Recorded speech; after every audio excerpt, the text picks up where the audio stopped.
Ooh, bloody hell. Hello. Right. I'm going to do a PCT video for you today as well, so I'll get that up just after this one. But I thought I'd let you know where we were all at with things and a little bit about body power. So, regards myself, feeling alright. Skin is finally clearing up from the amitriptyline. I've had a few stomach issues, but they're now gone as well. Appetite's coming back, and everything in general seems to be quite hunky-dory. Training's going well. A lot of very focused, intense stuff. My old training partner from 20 years ago is back, which is definitely kicking it up a notch. Still having to be sensible. Obviously, I've still got the nerve pain and issue with my back. However, that has changed. The pain has changed, and I'm getting moments of being pain-free. It's almost feels like it's working itself loose, which is a bit weird, but I don't know any other way of describing it, really. Mobility is improving. I have been neglecting my sprints on the rowers. I need to get back into that. I've changed my training split to a 3-on, 1-off, which is what I normally do when I'm pushing hard. The thing being, I have been very, very busy with work. I mean, it's Thursday today. I've trained this morning, and then I spent all day trying to catch up with paperwork. I've been on the road since Monday morning, done over 1,200 miles. And the workload's not lessening. So the theory was, if I'm covering my body in 3 days, if I miss a day, it's not as much of an impact if I split it over 4 days. I'm doing a lot of drop sets to keep the intensity up, and to be honest, I'm enjoying it. It's good. Getting some shoulders particularly seem to be going very well, and as my back is freeing, I'm finding that I can do the standing lateral raises better, and I've got a bit more power there. And all in general, all is good. Still doing deep tissue work for 3 hours a week, though, like I say, we're working as much as I am at the moment. Last week and this week I've only managed to get an hour and a half in.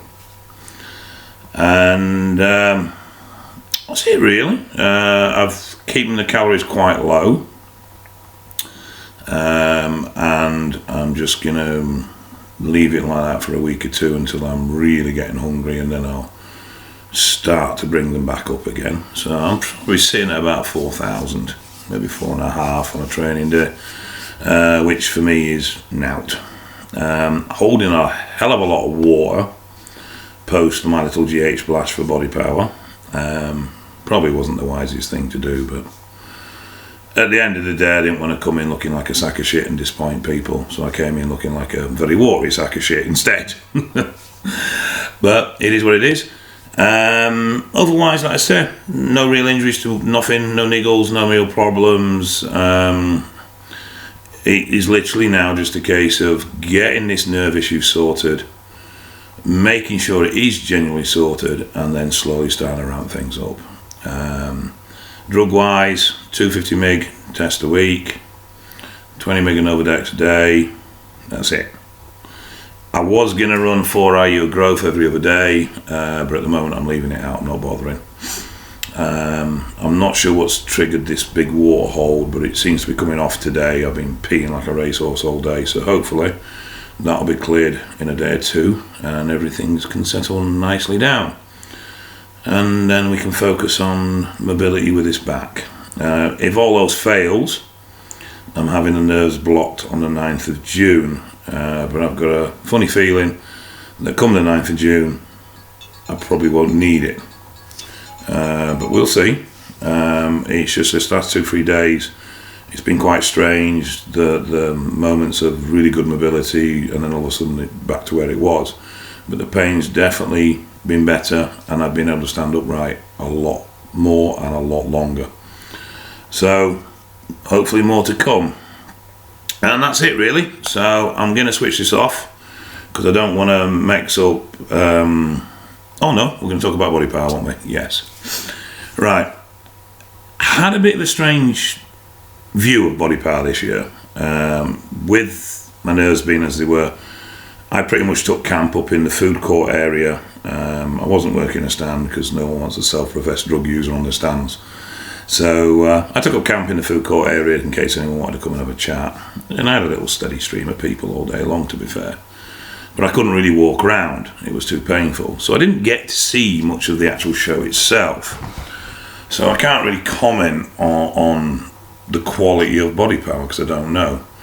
I had noticed that it has moved into a different hall. And I thought the NEC were a bit... Well, I mean, I know parking's expensive, it's £12 a car, but they actually allowed me to park in a disabled parking because of my problems. Luckily, I had a letter from a specialist in the car confirming everything that was wrong. And but they still charged £12 for the disabled parking, which I thought, I mean, all right, for me, it's not an issue, this is an injury, I'm not disabled. But I thought for truly disabled people, that was a bit of a piss take myself. But that's the NEC, that's not body power, so it's out of their control. There seemed to be a large number of big names there. Kevin Levon, Hulk Hogan even. Rich Piana was there, he had quite a big stand this year, I believe. Nathan Sylvester. You know, all the usual names. Jay, Coleman, Branch, Brian Shaw, they were all there. And also a very large amount of men's physique type people. Now,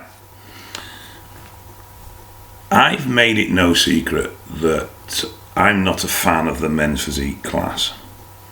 However, I respect anybody that trains and makes an effort to change themselves, whatever their level of development. So even though I don't like the particular class from a competition point of view, and I think it's a bit, instead of pushing people to achieve more standards, what we'll do is we'll lower the standards and make it easier for people to achieve situation. I appreciate that Mass Monsters isn't for everybody, and that some people don't want that, and some people like that look, and that look is obviously very, very, very popular. So, you know, that is what it is. I struggle even more with meggings. I don't want to see your wedding tackle, and I particularly don't want to see your legs if you've got legs like foghorn leghorn, but the Johnny Bravo look does seem to be in. I'm confused by this pompadour hairdo. I'm confused by this clone single tattoo sleeve. You know, to me a tattoo should signify something personal to you, not just a lot of random religious shit because it looks good. But again, each down to your personal opinion, and body art is body art, and it's no different than wearing a t-shirt in a sense of a fashion item. But what I really can't get my head around is the beauty product thing and the makeup. You know, for an event, and I said this on my Facebook at the time, for an event that celebrates testosterone, there were a large percentage of men that looked like women. Preening, makeup, the works. And again, each to their own. Like I say, you know, I mean, I look a certain way, and a lot of people don't like the way I look. I get plenty of criticism for being fat and everything else, so, you know, each to their own. But, and this is a big but, I don't care who the fuck you are, I don't care how popular your look is, there is no reason to walk around with a chip on your shoulder the size of fucking Birmingham. And what I did notice, and I noticed it a lot, was people's bad attitudes. Now, there's always been egos in this sport, and there's always been those that have been outspoken and a little bit left of centre and everything else. It comes with the nature of what we do. But they've always been a minority. The majority of what I witnessed of men's physique followers had real bad chips on their shoulders and real bad attitudes, and that was just disgusting. There's no need for it. You know, if you've achieved something, then fair enough. But for the majority, they've achieved nothing. So why are you walking around like the world owes you something? Now, the other thing I noticed was that it would appear to be that the internet is the key factor, because the queues for those that were internet famous, like the Hodge twins, vastly outweighed the queues for the pros that have achieved something in the sport. And I mean, it was brought home to me very, very starkly. I was talking to Neil Cranwell. Now, Neil Cranwell's the IBFA world champion. He's an ex-Mr. Universe. And a guy came up and wanted my photograph over Neil's. And I was like, well, what are you asking for mine for? You should be asking for his. He's the guys that achieved something. Same happened when I was talking to Nathan Sylvester. They wanted my photograph, not Nathan's. Nathan's our top current British pro. Our newest British pro. And it just seemed that people are so influenced by social media now that they don't really know what the sport's about anymore. They just know the stars that are famous for being famous. You know, I mean, why would anyone want a photo of a balding, chubby, red-bearded Yorkshireman over the British national overall champion and a pro bodybuilder? It doesn't make sense to me. But, I don't know, people are strange. The sport has changed, and I don't feel it's particularly changed for the better.